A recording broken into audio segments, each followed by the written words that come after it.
Welcome to the SecureWorld Sessions. We are a cybersecurity podcast that is all about access. Access granted.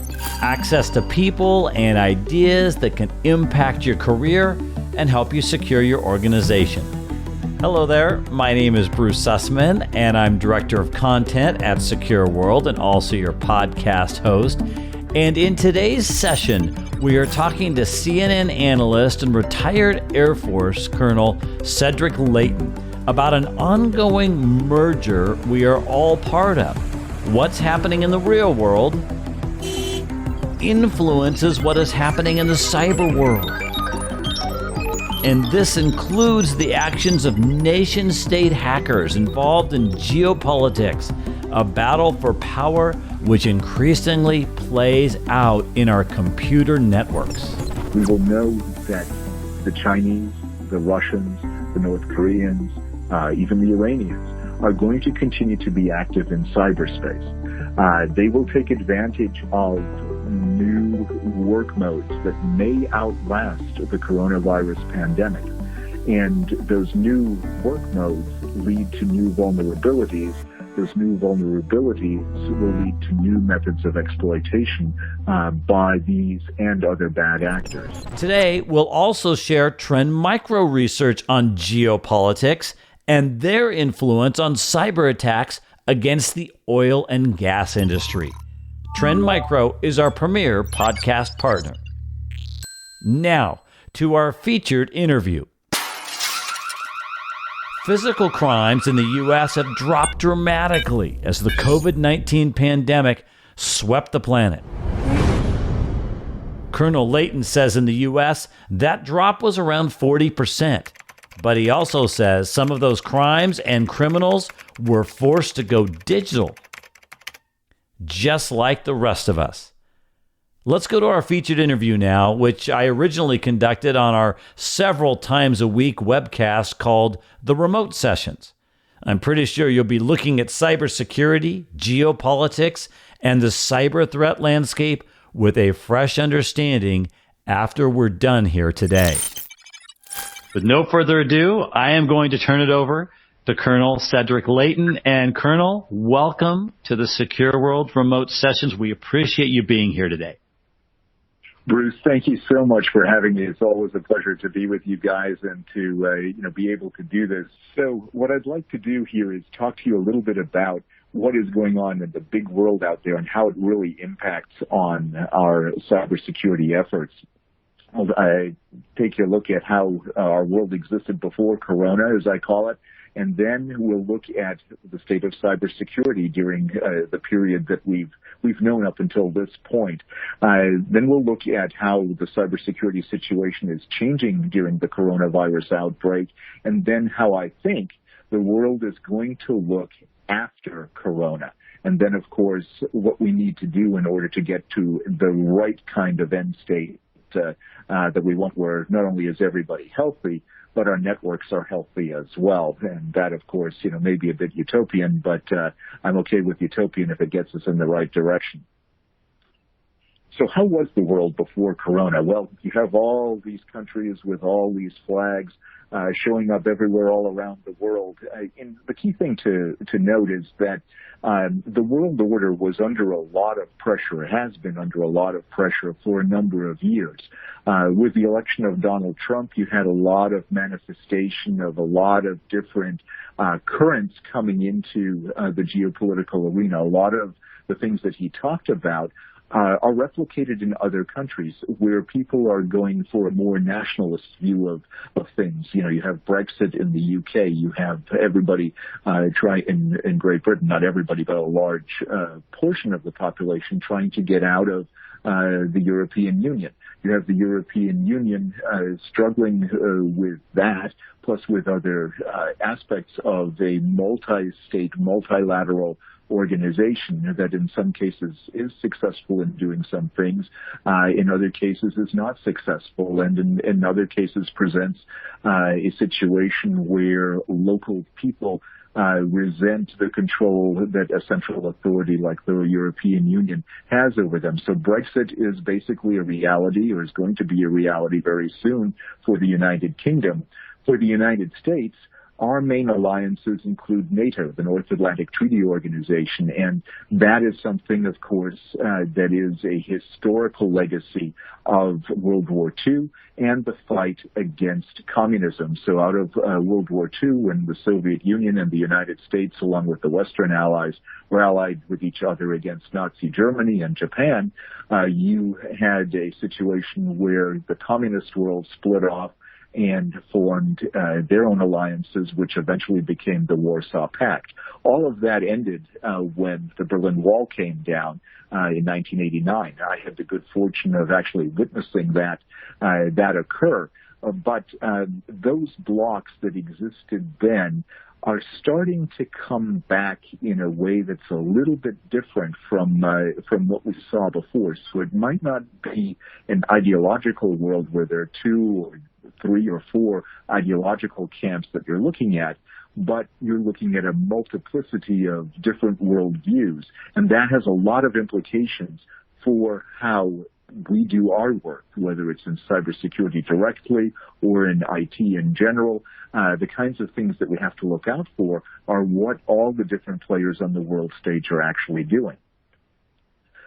So before the coronavirus, you had the usual suspects, I'll call them. You had normal hackers, criminal hackers that actually wanted to gain money from things like skimming off credit card numbers and from attacking bank websites and the networks associated with financial institutions.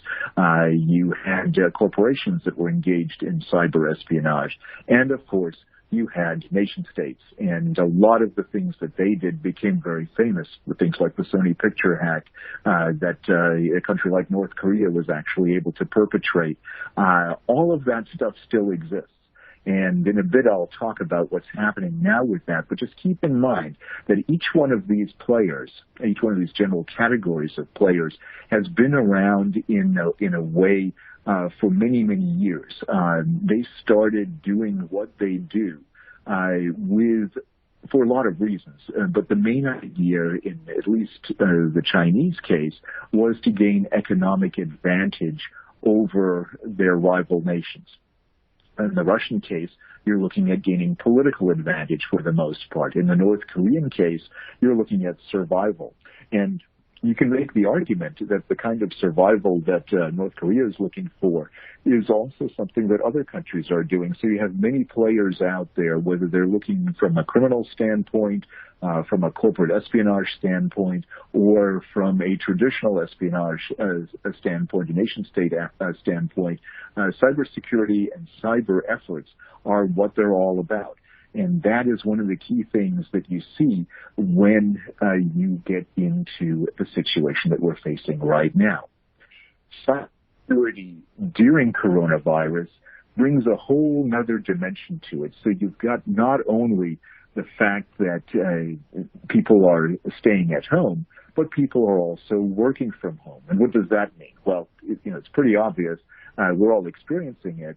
The networks that carry all this traffic are under a great deal of stress.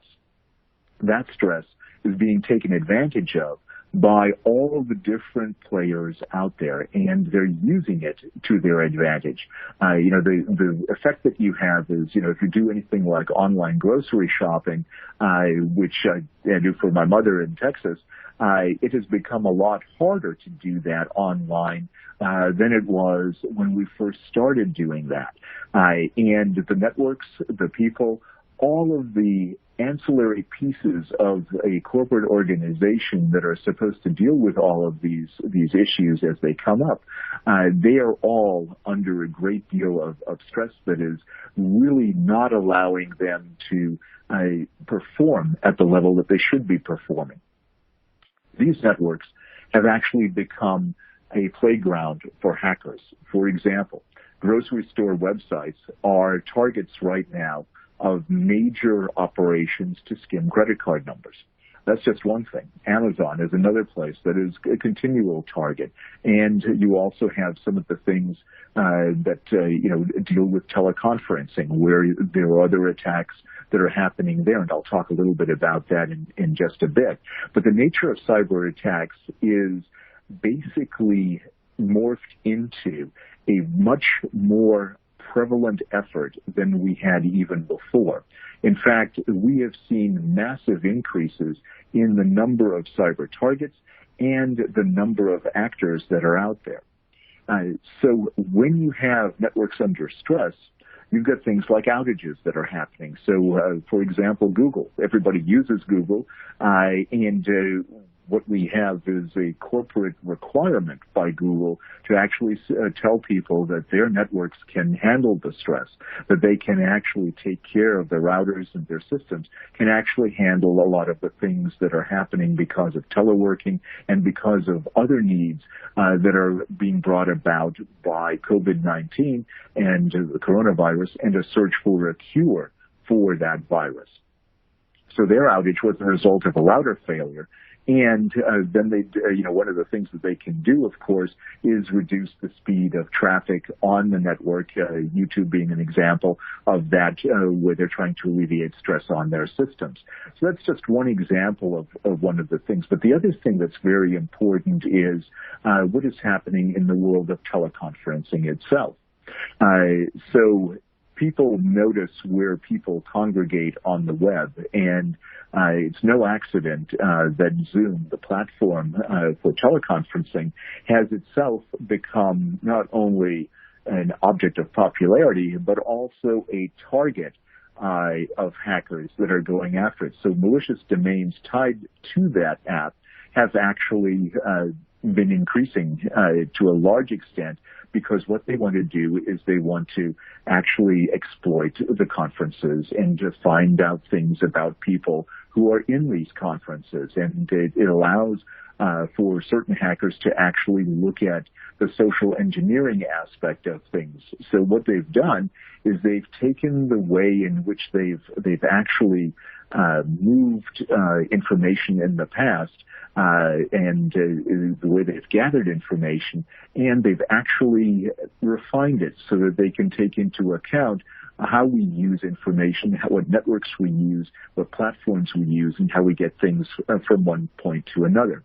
In fact, Checkpoint Research discovered a substantial increase in domain names that are associated with Zoom that actually include the word Zoom in their registration name. So what that's showing, of course, is the fact that we're out there, we are using Zoom to a much greater extent than we did before.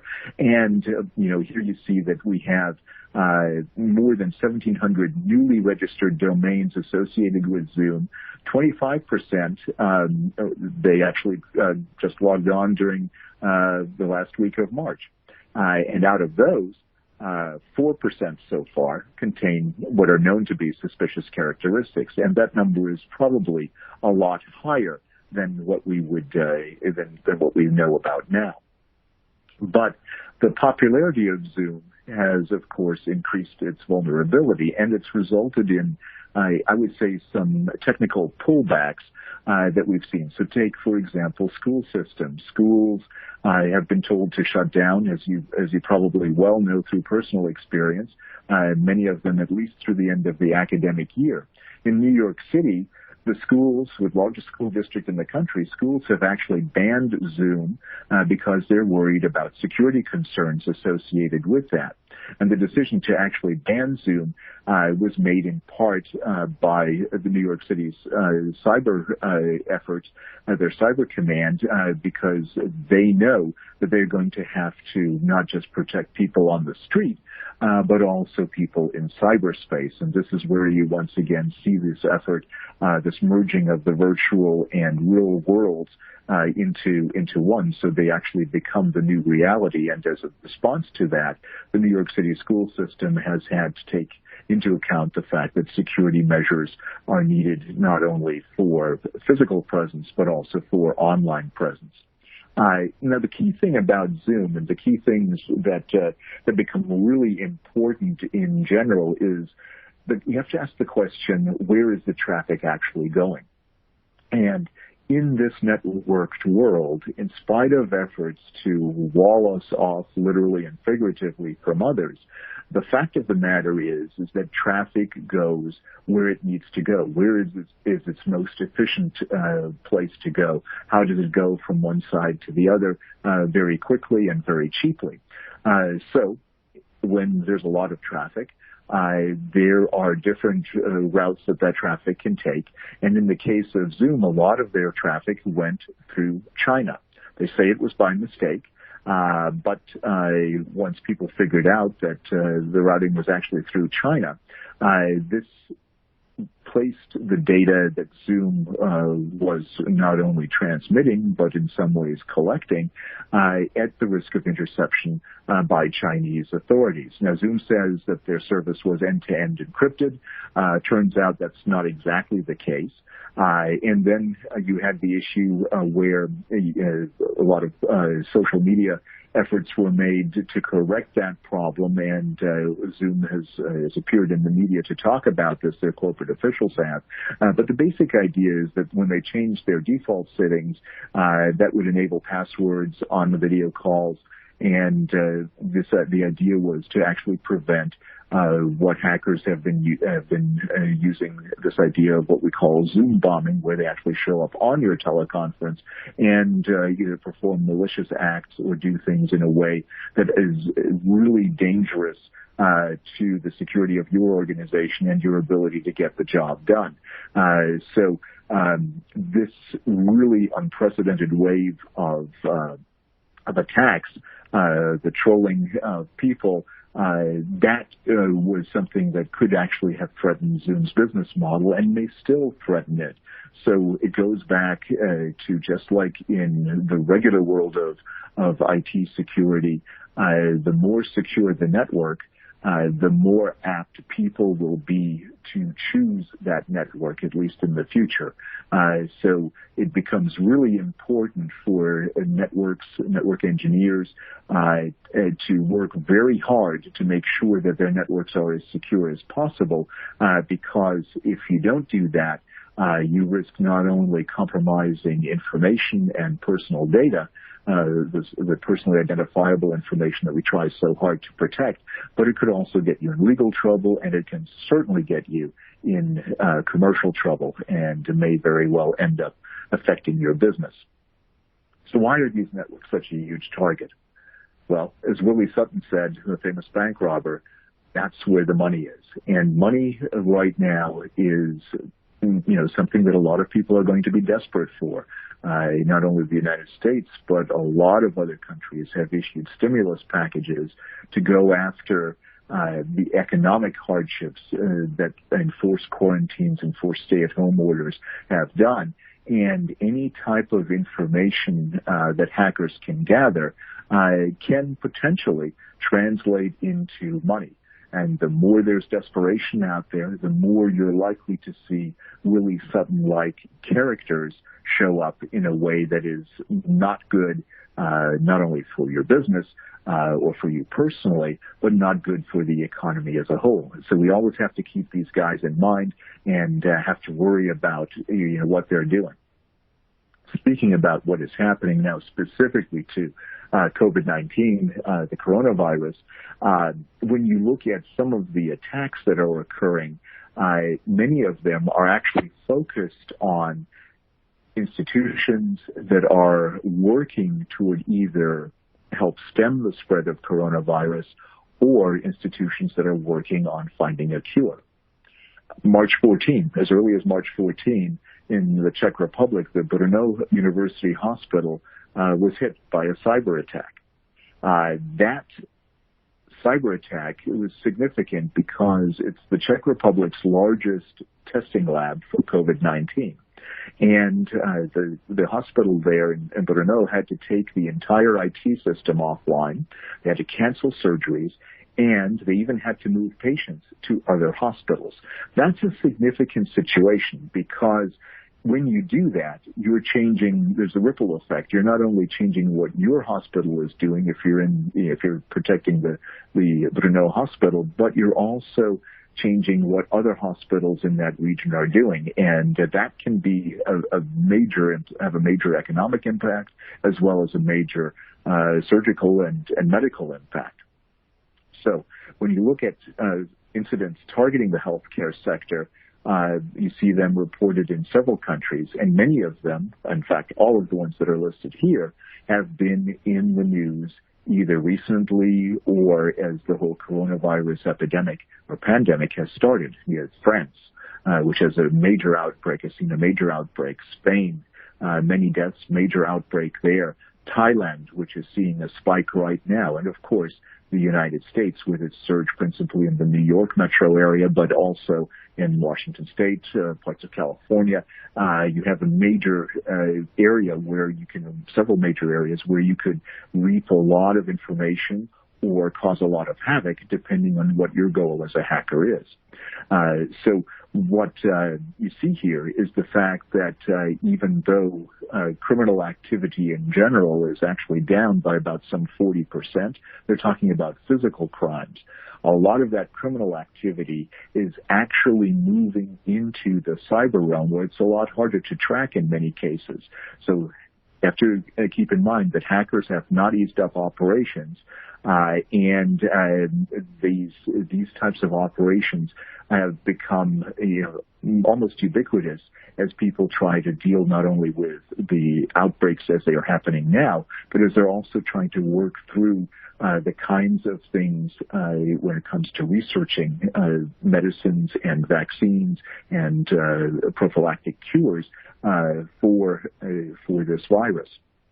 And in the case of organizations that are searching for a cure, one of the organizations that was a target of this was one known as Hammersmith Medicines Research. It's a well-established, for many years, London-based company that works in the field of creating new medicines. They work the clinical trials for new medicines. And these activities, not only at Hammersmith, but in several other labs, have become targets of many of the cyber campaigns that we really have to watch out for. So it's criminal activity, but it's criminal activity with major consequences for the global population at large.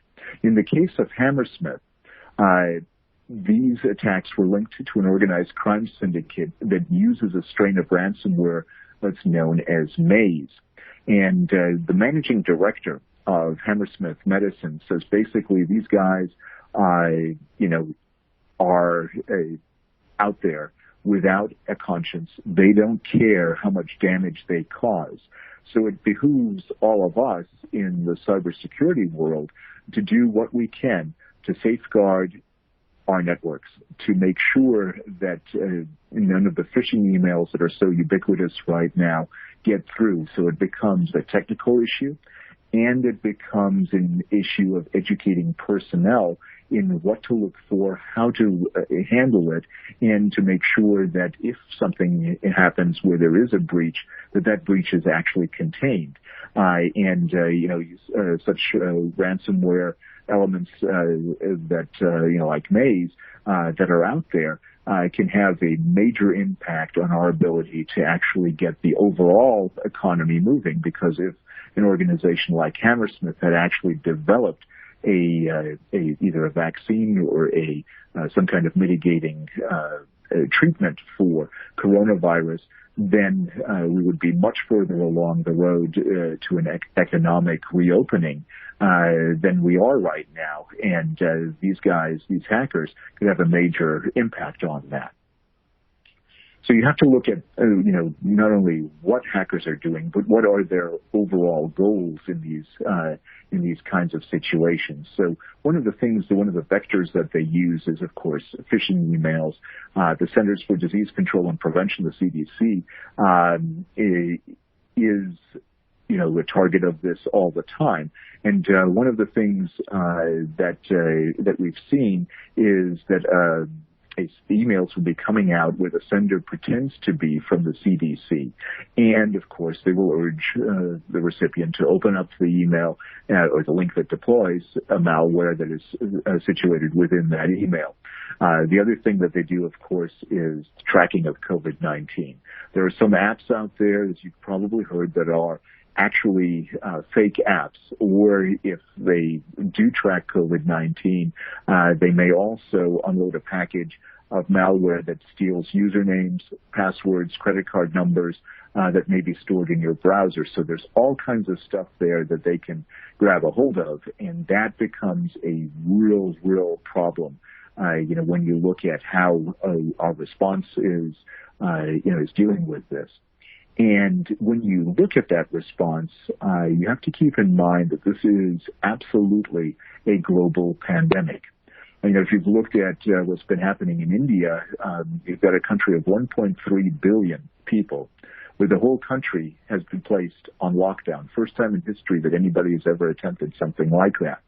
And as a result of this, and of course Indian companies, just like ours in the United States, engage in a lot of telework.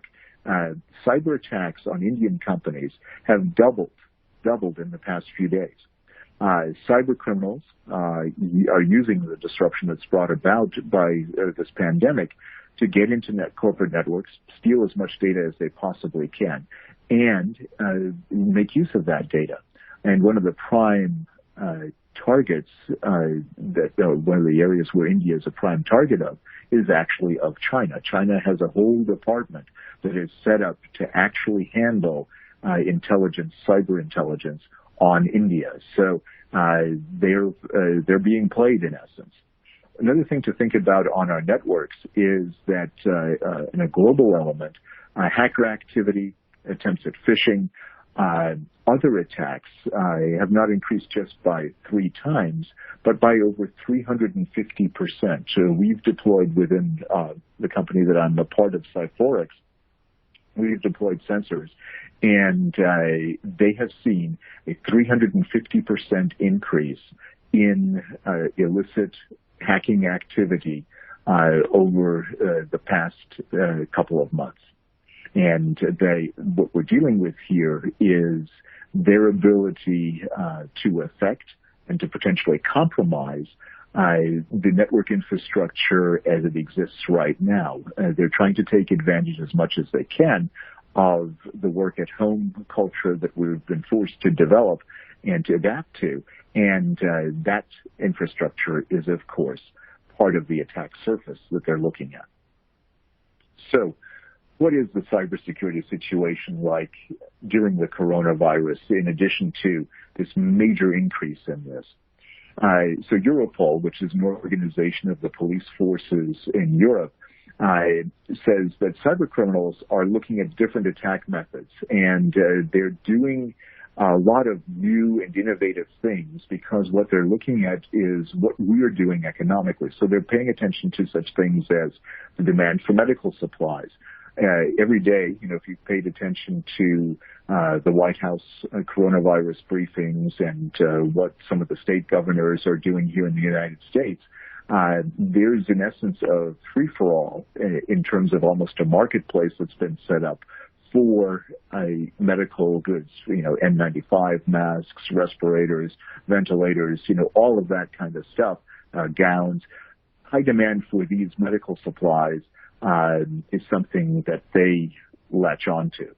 The fact that we're not going around to different places anymore has a major impact on the global oil market, has affected OPEC considerably. And the fact that, of course, we're increasing telework, all of that is part of what they're looking at. And then you've got the psychological aspect. People are anxious. People are scared about where the next paycheck is coming from. They may not want to be cooped up at home. That also plays into hackers' hands, and it's that psychological aspect that we really have to look for in order to counter what hackers are doing, because hackers, whether they're from a nation state or whether they're doing this as part of a criminal syndicate, they are very adept at not only technical exploitation, but also at social engineering. And they're doing this with a purpose to gain an advantage, whether it's specific financial advantages or intellectual property advantages. The other part of this is a whole campaign centered on disinformation. So this has to do with not only spreading false information, but also affecting the reputation of potential cyber targets out there. So what you're looking at is enhancing and safeguarding corporate reputations, making sure that everything is done to stop the spread of rumors, whether it has to do with a cure or whether they have to do with the aspects of how you're handling business during this time. In fact, government is not immune from these kinds of attacks. You see that the Department of Health and Human Services in the United States has suffered a cyber attack on its systems, and it's basically a disinformation attack that it was aimed at making sure that our response to the pandemic was not as robust as it could have been. It's basically sowing confusion, an age-old concept in the military in terms of warfare, but it's been updated. It's affecting not just military agencies, but it's also affecting civilian agencies, both of the government and, of course, of corporations. So these types of things are going on, and they are handled by different groups in different countries. But some of the most notorious ones are pictured here. You have the Office of the Internet Research Agency in St. Petersburg. That building has since been abandoned, I'm told, but they are obviously at work somewhere else in a much more sophisticated way. In fact, they often use troll farms in other countries, in third countries that are not as traceable to Russia as the office in St. Petersburg was. In fact, Ghana was a place where there are troll farms that are created to specifically exploit African American sensibilities, both political and cultural, and they are attempting to use offices there and in other parts of Africa as a cheap means to affect us in our response to the pandemic. And then, of course, you have the Chinese. This is from Shanghai, China, the district of Pudong. Unit 61398, identified several years ago as the principal entity of the People's Liberation Army that targets the United States for cyber attacks. Active, very active, in an effort to not only potentially sow disinformation, but also to study our response. On the other side of the Chinese equation, you also have them making as sure as they possibly can that information about the origins of the coronavirus is not as readily available as it should be for scientific research purposes. And so these entities are not helping anybody in any way, shape, or form. So with all of this going on, how the world will look after the coronavirus is certainly discernible from what is going on right now. We may not know the exact answers, but we will know these things. We will know that the Chinese, the Russians, the North Koreans, even the Iranians are going to continue to be active in cyberspace. They will take advantage of new work modes that may outlast the coronavirus pandemic. And those new work modes lead to new vulnerabilities. Those new vulnerabilities will lead to new methods of exploitation by these and other bad actors. So this is the kind of thing where what could happen is we could see an undermining of the institutions, international institutions that have, in essence, allowed the world to work through pandemics like this in the past. But suspicions of what is going on, for example, with the World Health Organization, suspicions about what is happening in other countries, suspicions about what is happening in multinational, multilateral organizations such as the EU or NATO, or other organizations like OPEC, those kinds of feelings can very well translate into a weakening of those organizations if expectations aren't managed properly and if there's no cure found to this pandemic. And even if there is a cure or a vaccine found for this pandemic, you still have a situation where people's methods, people's behaviors will have changed sufficiently that it presents a new attack surface from a cybersecurity standpoint, and that surface will need to be safeguarded. And as Colonel Leighton discussed the attacks on organizations like the World Health Organization, I kept thinking about our podcast episode just a few weeks ago. Did you hear it? It's the one with a man who discovered a recent cyber attack on the WHO during the COVID-19 pandemic. Be sure to check that one out if you have not. It was a fascinating interview.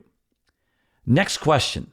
Where do we go from here when it comes to defending our organizations from cyber crimes as geopolitics keep shifting?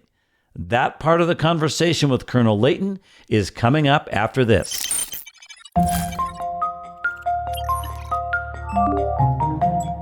I want to tell you about some recent research from Trend Micro, which draws on insights into nearly a decade's worth of cyber attacks against the oil and gas sector. Researchers found that geopolitics and espionage are key motivators by attackers targeting the industry. Here are some takeaways from the research in today's Trend Micro Top 3. Number 1, the growing connectivity and data availability in the industry makes financially motivated ransomware attacks a critical risk for oil and gas. Number 2, oil and gas companies are increasingly under the scrutiny of advanced threat groups like APT-33, which typically attack military and defense organizations with geopolitical agendas. And number 3, industrial cybersecurity is not hopeless. We sometimes forget that in complex environments with appropriate security controls, the attacker is the one who has to get everything right. That's Bill Malik, the Vice President of Infrastructure Strategies for Trend Micro. I've linked to the research in the show notes, which include some great mitigation techniques, so be sure and check it out. And thanks again to Trend Micro for being our premier podcast partner. Now, let's get back to our featured interview with CNN analyst and retired Air Force Colonel Cedric Leighton. Earlier, he laid out the world of geopolitics and its impact on the cyber realm of potentially any organization. So, what do we do now? One of the key things that I think we need to really focus on is the resiliency of our institutions. So in the United States, you look at our political institutions, what our government has been doing. And we see that there are gaps in how we've responded to this. Part of it is based on people's political views, to be quite frank about it. But other things that are also part of this are, what are we doing to safeguard ourselves? How far into the future are we actually thinking? How much credence is given to what experts in these fields like pandemics, epidemiology, what those people are saying? And how are we protecting the information and the intellectual property of these people, as well as researchers in disciplines that pertain to a pandemic like this? We need to strengthen not only our institutions, we need to modernize them in such a way that we can respond quickly to something like this. This was, in fact, foreseeable. There were warning signs out there for months when this virus first showed up in Wuhan, China. And we need to also make sure that not only are we receptive to new information, but that we have the networks that are there so that they can be strengthened and made more resilient in a way that allows us to function as a modern society.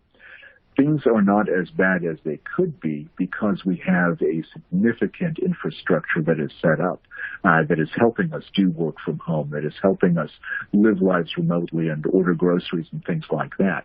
But when that infrastructure crumbles or when it starts to fray at the edges, there are problems with that. So the infrastructure, the IT infrastructure especially, needs to be really robust, and it requires a national effort to make sure that that is taken care of and that we can all live our lives safely and as securely as possible in the midst of a really significant challenge. And that is, ladies and gentlemen, what I have for you today, and I'm more than happy to take any questions that you may have. Yes, Colonel Leighton, that was fantastic. Thank you so much for that overview. And just the idea that we're dealing with a new and expanded attack surface, I think most of us in security circles, right, understand that concept, but how might that change? There's still a lot of questions out there. And certainly, as you say, the nation-state actors are not helping anything because they're seeing this as an opportunity. And along those lines, this is the time to submit your questions for Q&A. I do have a question that came in from Frank. And you had shown that slide where you mentioned specifically a Russian group and specifically a Chinese group. And his question was this: who should we be more concerned with, Russia or China? And I know that you and I have talked about the threats each of these pose. Maybe that would be one way to answer the question is to briefly unpack what each of these, they operate differently, right? They want different things in some ways. Isn't that true? That's true, Bruce. Absolutely. And Frank's question is great because what you have to look at is what is the goal of each of these countries. So there is some convergence between Russia and China. So let me talk about that first, and then we'll unpack a little bit about what the differences are. It would have been about a year and a half ago now. President Putin of Russia gave a speech to high school students in Russia. It was carried nationwide. And he said, he who controls, the country that controls the development of artificial intelligence will rule the world. So what you've seen is a concerted effort in the educational realm in Russia and the research and development realm to work the AI problem, the artificial intelligence problem. The Chinese have done something very similar to this in that as part of their plan for the next 5 to 10 years, they have also touted artificial intelligence and dominance in AI as being a national strategic goal. So both countries have this goal. It is certainly possible that both countries will fight each other for dominance in the area of artificial intelligence. And the reason I bring up AI is because it's kind of a microcosm at the moment of where the bigger cyber issues actually reside. And because that's one of our next frontiers is AI. And so what has happened concretely between Russia and China, both President Xi of China and President Putin of Russia have gotten together with each other, and they have developed some concrete agreements. So, for example, Huawei, the company that we've talked about before, has gotten the rights in Russia to develop Russia's 5G network. And Russia's 5G network, of course, is going to be this vast, just because of its sheer size, it's going to be this vast network that will really potentially change the course of life in many parts of Russia that have heretofore been isolated, depending on how they deploy things. Well, Huawei has not only gotten the rights to it, but they've also advertised for engineers in Russia that they can hire as part of their effort to develop this network. So what Huawei will learn in Russia as they deploy the 5G network, they can also employ in China and really anywhere else that they have operations around the world, which are pretty significant. And what they're looking at doing here is creating a bloc of countries that is aligned with them against the United States and against the interests of the United States. So to answer the question, the part of the question that deals with, which one do we need to be concerned with most, the answer is we need to be concerned with both of them equally. The Russians tend to go after the political more than the economic. The Chinese tend to be interested more in the economic, but they're also interested in the political. So what these countries are doing is they're, in essence, taking, where they have a comparative technical advantage or intellectual advantage, and they're pulling their resources together. And together, they believe, their respective leaderships believe that they can, if they work together, they can overcome any technical advantage that the United States has. So both are dangerous adversaries, and both are adversaries that are seeking to not only understand our networks, but exploit our networks and potentially turn our networks against ourselves. And with that, that's kind of a futuristic scenario, but that could be the ultimate goal, especially if tensions increase between the United States and both Russia and China on the other side. Wow, that is a fascinating idea. I don't like the idea of it, but I could see where you're going with that in the future. Yeah, that's very interesting. Okay, thank you for unpacking that. Now, here's a question from Neil, and then we'll get into some more specifics related to cybersecurity, but I thought this was interesting. Isn't this an opportunity for the U.S. to explore new cyber espionage tactics as well? What do you think about that? Oh, certainly. I mean, it's, when it comes to what Cyber Command and NSA are doing in the cyber realm, yeah, they have not only an opportunity, but also practically a requirement to change tactics, to adapt and modernize tactics. In essence, Neil's question, could be answered this way: if they can find a kill switch in a foreign network, they should definitely know where that is, and they should be able to engage it if the need ever arises, to coerce a nation or to bring a nation, a rival nation to its knees. And that's something that, sounds very offensive and very, very bellicose. But, the fact of the matter is, you hope you never have to employ weapons of that type. But if you have a power to actually, put a network out of business, then you should at least understand what that is and develop it so that if the need arises, if they behave badly toward us, that we can actually do what we need to do. But the answer is, yeah, absolutely. We have an opportunity and practically an obligation to make sure our cyber espionage capabilities are at a level that at least matches our adversaries, if not surpasses that. Yeah, that's fascinating. I mean, it is. Do you agree with that idea that cyberspace is the fifth dimension of war fighting? I mean, do you agree with that idea?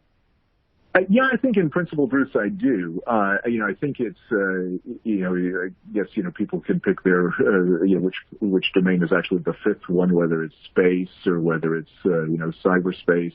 I would say that cyberspace has a more direct impact, immediate direct impact, with a big caveat that, of course, if, something happened in space as we traditionally understand it, it would affect things like GPS, and that, of course, has significant effects on us personally as well as on the economy, since everybody is so dependent on GPS for tracking things and and shipments to what farmers do, which crops they plant and things like that. So but I think they're all related, and I would say that if you include those aspects of the space problem in the cyberspace area, it definitely becomes that fifth domain that we have to be really careful with and not only understand, but also seek to establish an international framework that, oh, by the way, everybody follows. I know that's utopian, but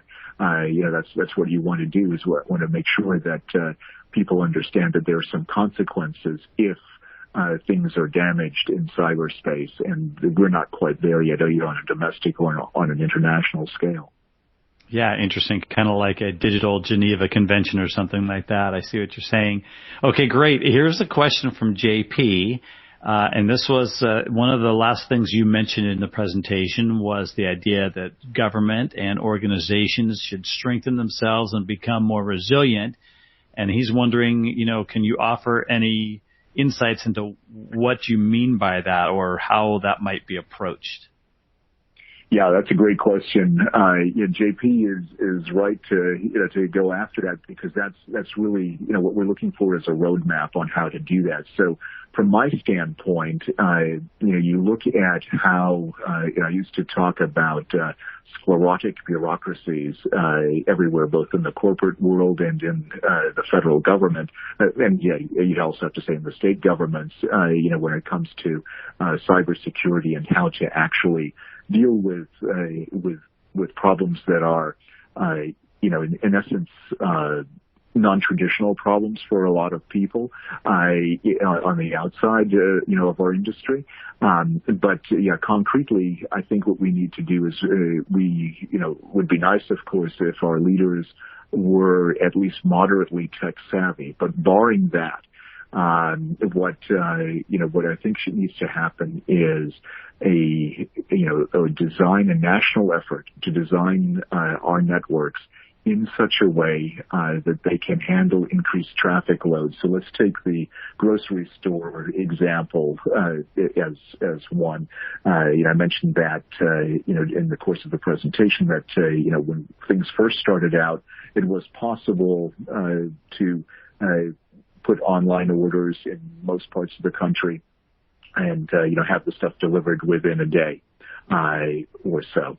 And then it got to be 2 or 3 days, and then it got to be over a week. So in some cases, it takes, place the order, and it takes a grocery store chain over 10 days to actually bring that order to you.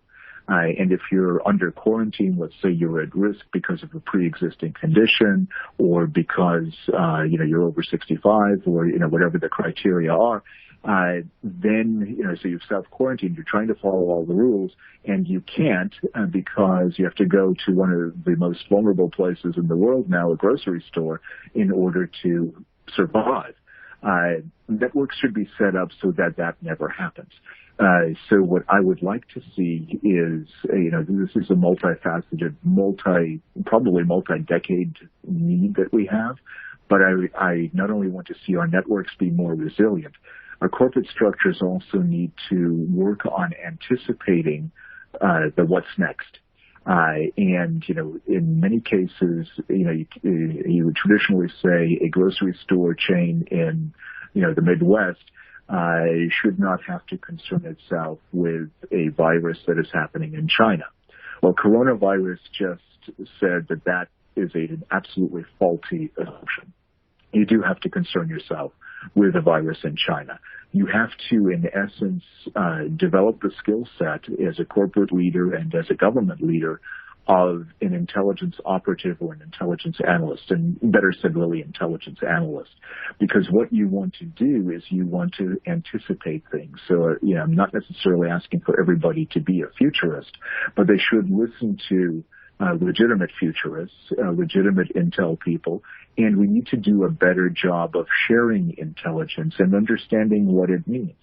So that requires an education that takes place even at the high school level as people go through the system, and at the college level, and what it does, certainly at the college level and graduate school level, and it continues into the corporate world, when they get their first positions, because we need people who think outside the box, and we need a corporate culture that understands that you need to think differently now because there are threats out there that have probably been out there all along, but now their impact is so much greater. So it's an education issue. It's an organization issue. It's a leadership issue, most certainly. And it's a technical issue. The networks need to be able to withstand the traffic. So, I guess, to answer JP's question, I would say we need to develop as much of a national strategy as we possibly can that allows us to withstand events like this, what typically, I guess, would be termed black swan events, something that is really catastrophic, but is not that likely to occur. But when it does occur, it's a disaster. Like 9/11, like Corona, and 100 years ago, like the Spanish flu, you had different ways of responding to that. And those differences in responding, I think, spelled the difference between success and failure. And in this case, success is keeping as many people alive as possible. And a government system working in partnership with the corporate sector that can do those kinds of things and can help anticipate and can help mitigate, that's the kind of thing that you want. The idea that, we have a shortage of N95 masks, the surgical masks, is ridiculous in a country like ours. The idea that we're short of hospital beds is ridiculous. And it's that kind of thinking. We need to not just think of just in time procurement of items that we need in our supply chain, but we need to think of how do you squirrel things away? How do you actually have enough on hand that goes beyond the just-in-time philosophy, which has its advantages, but it also has significant vulnerabilities. And it's, in essence, a system that allows us to smartly patch supply chain vulnerabilities or develop supply chain workarounds in the event that part of the supply chain is disrupted. That becomes, something that needs to be planned in advance and not on the fly, as is clearly happening right now. Wasn't this discussion with Colonel Leighton fascinating? We've definitely set a record here. This is officially our longest ever podcast episode, but I just didn't know where to cut it out, right? There was nothing to put on the cutting room floor. I hope you felt it was well worth your time and that you have a greater understanding now of how the cybercrime world and the real world are linked. Thanks again to Trend Micro for sponsoring today's podcast and to our show editor, Pete, for his excellent work. And on behalf of the entire SecureWorld team, I'm Bruce Sussman, your host of the SecureWorld Sessions, and let's catch up again on Tuesday.